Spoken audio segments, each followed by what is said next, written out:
My husband always looked down on me and was uncooperative in our married life. Every now and then he'd say, "You should be grateful to me, a high earner," and belittle me, a vocational school graduate. One day my husband said, "You should appreciate what you have in me," and he left home. "Are you ready to apologize yet?"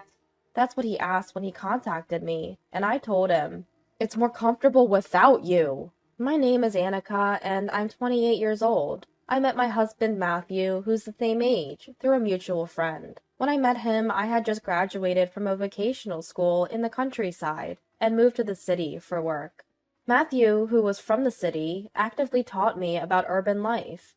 "Ask me anything about this place. You must be lost since you just came from the countryside, right?" Well, I'll take you up on that offer. I'm confused about the train transfers, and then, when I asked various questions, Matthew said, "I'll guide you."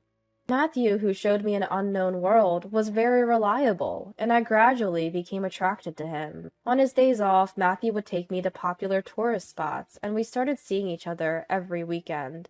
Gradually, we began to have dinner after work more often, and it became natural for Matthew and me to be together. So it was only natural that he proposed to me. I had no reason to refuse, and Matthew and I became a married couple before we knew it. However, as our married life continued, Matthew began to look down on me. "You're going to keep working after we get married, right?" I looked into Matthew's eyes and answered his question. "Yeah, I'm planning to. We have to pay the mortgage on our new home." "Really? All right, do as you like, but don't slack off on the housework, okay?" "What? Since we're both working, let's share the housework." "Share? Unlike you, a vocational graduate, I have a responsible job. I don't have time for housework." "But I have work too." "Work? It's probably no different from part-time work, right? Besides, there are plenty of replacements for someone like you who didn't even go to college. I'm expected by the company, so it's not the same. My work is many times more important than yours." "But—" "There's no but. It's only natural for the one who doesn't earn to do the housework." "I think that's wrong, though." "You wouldn't understand since you didn't even go to college. That's common sense." I had my own opinions, but I didn't want to fight so early in our marriage. I gave up on persuading Matthew and decided to do all the housework myself, as he said. I had been living alone for a long time, so I wasn't bad at housework. I had been cooking for myself while working, so it was just for two people now. I quietly obeyed Matthew. Perhaps encouraged by this, he gradually became more unreasonable. "From today, I'll manage all the salary. I'll give you living expenses, so manage with that." We had moved our savings to a joint account before marriage, and after marriage, we planned to use our money carefully and gradually increase our savings. But Matthew suddenly said, "I'll manage everything." The living expenses Matthew gave me were only $100. $100? Is this just for food? The other daily necessities are separate, right? "What? That's all the money I'm giving you. You can manage with $100 as a housewife, right?" Food, daily necessities, medical expenses, all of that for just $100 a month? It's impossible.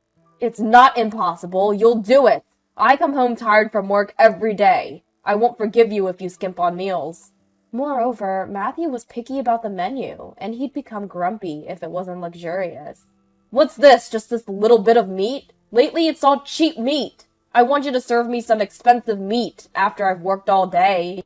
"But with $100 for living expenses, it's impossible. If you want to eat meat, can you increase the living expenses a bit?" "No more whining! I can't give you any more." "Why? If we combine both our salaries, we should still have some left over for rent and utilities, right? I want you to use some of the savings for living expenses." "The balance is decreasing. I can't increase it anymore." "What? We're not saving? Why, when I'm saving so much?" "How should I know? Maybe the $100 for living expenses is still too much." "You haven't been checking the details, have you?" "What man would bother looking at that?" "If the balance is decreasing, you need to check what it's being spent on to manage it properly. What on earth are you spending so much on? You've been coming home late lately. Is it the drinking expenses?" "The drinking is for business relationships and entertaining. Don't criticize how I do my job." It seems that Matthew was using the money in the account as he pleases, without even checking the details.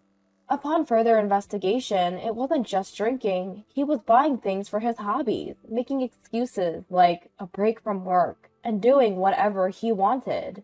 No wonder the savings were decreasing. Hey, the money in our joint account is what we both contributed when we got married, right? Shouldn't we save a little more? Then Matthew yelled at me. Don't be so noisy when I'm supporting you. You should be grateful to live under a high earner like me. Matthew's salary is $1,500 a month. Is that considered a high salary? But in Matthew's company, he seems to be on the higher end of the pay scale. Because of that, Matthew has completely convinced himself that he's a high earner. Listen, I'm expected at the company, so I'm juggling many jobs. I have many clients, so the number of entertaining events increases. That's why the drinking parties increase. It can't be helped. There are many people in the company who are laid off and quit due to restructuring. Don't you understand my competence being needed by the company all this time? His reasoning is just too selfish. I had kept quiet until now, but I finally couldn't stand it anymore. I'll be clear about this. A salary of $1,500 is not a high salary or anything.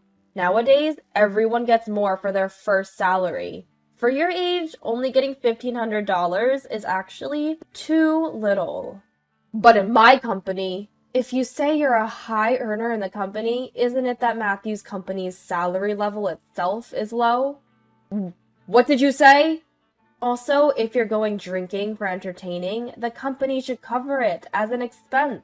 It's strange for you to bear it personally. Well, it's common, isn't it? Is it? And the people around you who quit, were they really laid off due to restructuring? What do you mean? Well, no one explicitly said it's restructuring, but employees are regularly decreasing.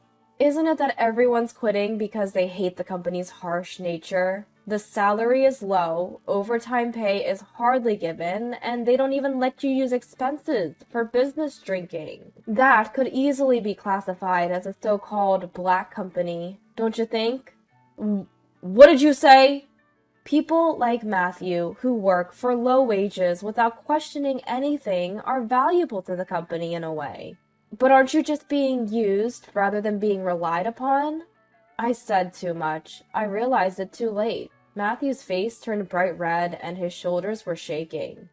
You, a country bumpkin and a vocational school graduate, wouldn't understand society? $1,500 is a low salary? You're just a sore loser. A sore loser? Yes! I saw your pay stub the other day and you only made $1,000. What? Where did you see that? Looking at my surprise, Matthew said triumphantly, The deposit statement was left on the desk.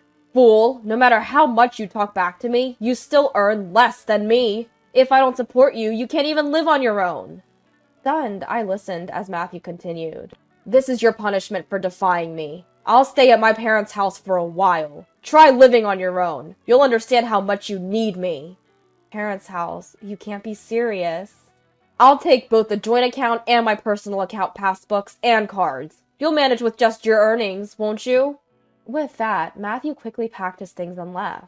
After he left, I started living alone.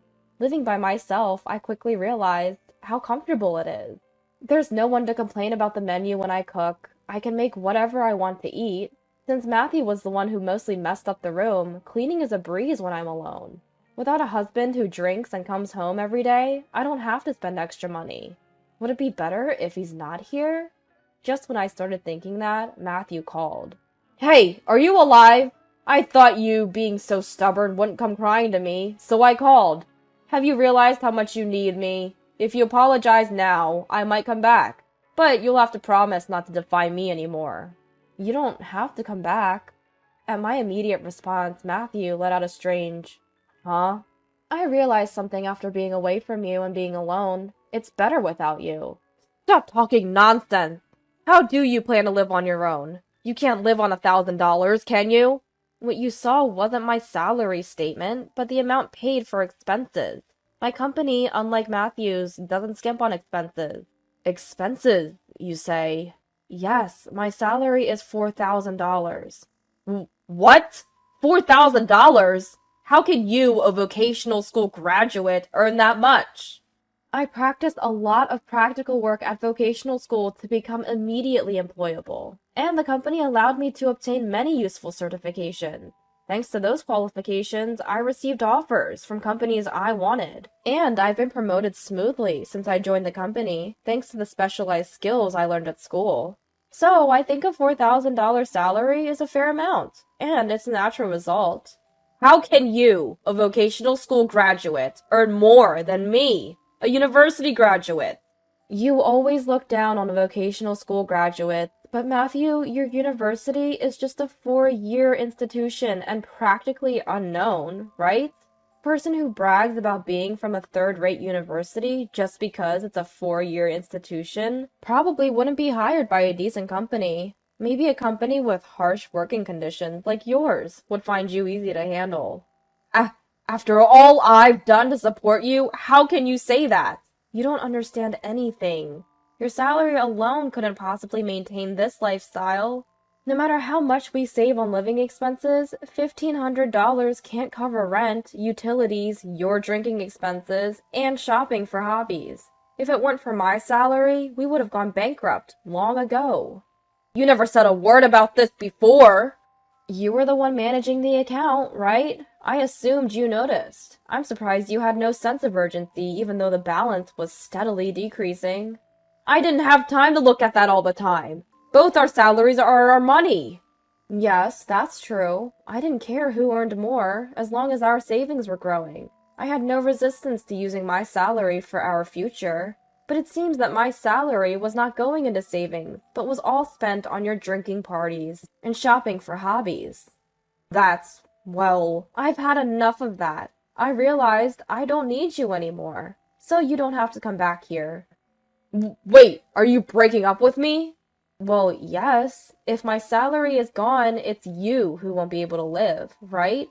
Then Matthew suddenly became frantic. Wait, don't leave me! What a quick change from his earlier arrogance about supporting me. I threw his words back at him. Well, if you apologize now, I might forgive you, but you'll have to promise not to defy me anymore. I understand. I promise. Really? Yes! I'll even increase the living expenses I give you a little. At his desperate plea, I burst into laughter. Give me living expenses? What are you talking about? From now on, you'll be doing the housework, so I don't need living expenses. I'm doing housework? Yes, you said it yourself. It's natural for the one who earns less to do the housework. Between your $1,500 and my $4,000, you, a university graduate, can easily figure out who earns less, right? From now on, I'll give you living expenses, and you'll do the housework. I'll manage the total money. But housework is a woman's job, right? Oh, are you defying me? Planning to break the promise already? I'm ready to divorce any time, you know. Wait, I understand. And so he agreed to take on all the housework, just as I said. After that, I continued to make requests to Matthew. Matthew, no more overtime from now on. Wait a minute! I can't finish my work without overtime! There's no need to do unpaid overtime. If you do overtime, make sure the company pays you for it. Alright. Also, I won't pay for your entertainment expenses. What? The only money I have to spend freely is the living expenses I get at the beginning of the month. How am I supposed to go out drinking with that? You should be able to get entertainment expenses from the company. Talk to them about that too. If you go out for drinks for other reasons, I'll give you additional social expenses. As I said, Matthew tried to negotiate with his company for overtime pay and entertainment expenses, but he was brushed off. The supervisors who had been flattering him with, "We rely on you," and "You're our star," suddenly turned cold. Matthew finally seemed to realize that his company was not normal. What Annika said was true. They just wanted an employee who would do unpaid overtime and self-funded entertainment without complaining. Matthew, who had given up on his company, then began job hunting. However, he couldn't find a company willing to hire him, a third-rate university graduate with no qualifications or skills. In interviews, he was told, "If you only had at least one qualification..." Matthew, who had failed miserably in his job search, said to me admiringly, "The qualifications you have are actually amazing. I've always looked down on you for being a vocational school graduate, but you are far more incredible than me. I was wrong. I'm sorry for everything." Matthew, who had been uncooperative and unreasonable in our married life, had completely changed. In the end, he started working part-time at a nearby supermarket. "I'm not as efficient at housework as you yet, so I chose a place where I can come home early. From now on, I'll support you from behind." "Matthew, thank you. But I want you to continue job hunting. We can do housework whenever we can. Let's work together as a couple from now on." "But even if I continue job hunting, it's impossible for me to join a company that pays better than you." "Don't worry about that. I was originally against Matthew's idea that the one who doesn't earn does the housework. I just wanted you to understand that, so I said the same thing. Matthew, why don't you look for a job you want to do without worrying about money?" After that, Matthew started checking job listings and studying for qualifications during his part-time work. "If I don't have any skills, I thought I'd at least get some qualifications. Annika, can you help me with what I don't understand?" "Yes, of course." Although our relationship has become the complete opposite of what it was initially, Matthew and I are getting along much better than when we were newlyweds. I like Matthew now much more than the old him. I want to continue living together as a couple, combining our strengths.